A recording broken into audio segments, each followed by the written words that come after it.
તો સુરતના લીંબાયતમાં રમઝાનમાં નવા કપડાં લેવા સગીરે એટીએમ તોડ્યું હતું।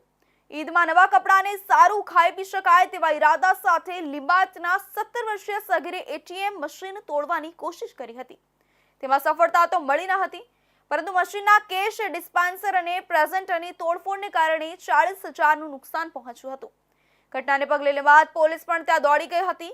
પોલીસે સીસીટીવીમાં દેખાતા 17 વર્ષીય સગીરને અટકાયતમાં લીધો હતો। સુરતમાં ખરાબ આદતોના રવાડે ચડેલા એક સગીરે યુવકે રમઝાનનો તહેવાર હોય અને નવા કપડાં લેવા માટે એટીએમ મશીન તોડ્યું હતું, પરંતુ સીસીટીવીમાં તેની હરકત કેદ થઈ ગઈ હતી।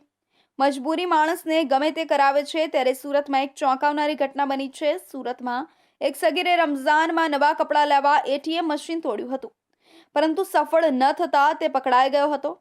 ખરાબ આદતોને કારણે પિતાએ આ સગીરને ઘરમાંથી કાઢી મૂક્યો હતો।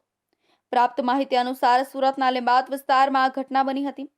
ઈદમાં નવા કપડાને સારું ખાઈ પી શકાય તેવા ઈરાદા સાથે લીંબાયતના 17 વર્ષીય સગીરે એટીએમ મશીન તોડવાનો પ્રયાસ કર્યો હતો, પરંતુ તેને તેમાં સફળતા મળી ન હતી। પરંતુ મશીનના કેશ ડિસ્પેન્સર અને પ્રેઝન્ટરની તોડફોડને કારણે 40,000નું નુકસાન પહોંચ્યું હતું। બનાવની વિગત મુજબ પ્રવીણસિંહ રાજપૂત ઇન્ડિયા વન એટીએમમાં સુરતમાં ઝોનલ મેનેજર તરીકે નોકરી કરે છે। શનિવારે બેંગ્લોરથી કોલ આવ્યો હતો અને લીંબાયત મીઠી ખાડી ગોવિંદનગરમાં આવેલું એટીએમ મશીન સ્લો થયાનું બતાવી રહ્યું હોય ચેક કરવા જણાવાયું હતું। ત્યાં ટીમ પહોંચતા મશીનમાં ચોરીના ઈરાદે તોડફોડ થયાનું જણાઈ આવ્યું હતું। સીસીટીવીમાં એક યુવક પણ મશીનના કેસ ડિસ્પેન્સર અને પ્રેઝન્ટરને તોડી તેમાંથી નાણાં ચોરી કરવાની કોશિશ કરતો જણાઈ આવ્યો હતો, પરંતુ સફળ થયો ન હતો। ઘટનાને પગલે લીંબાયત પોલીસ પણ ત્યાં દોડી ગઈ હતી અને પોલીસે સીસીટીવીમાં દેખાતા 17 વર્ષીય સગીરને અટકાયતમાં લીધો હતો। ત્યારે પૂછપરછ કરતા જાણવા મળ્યું કે ખરાબ આદતોને કારણે પિતાએ આ સગીરને ઘરમાંથી કાઢી મૂક્યો હતો।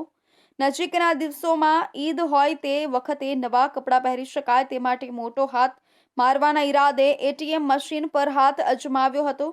ઘટનાને પગલે લીંબાયત પોલીસ પણ ત્યાં દોડી ગઈ હતી અને પોલીસે સીસીટીવીમાં દેખાતા 17 વર્ષીય સગીરને અટકાયતમાં લીધો છે।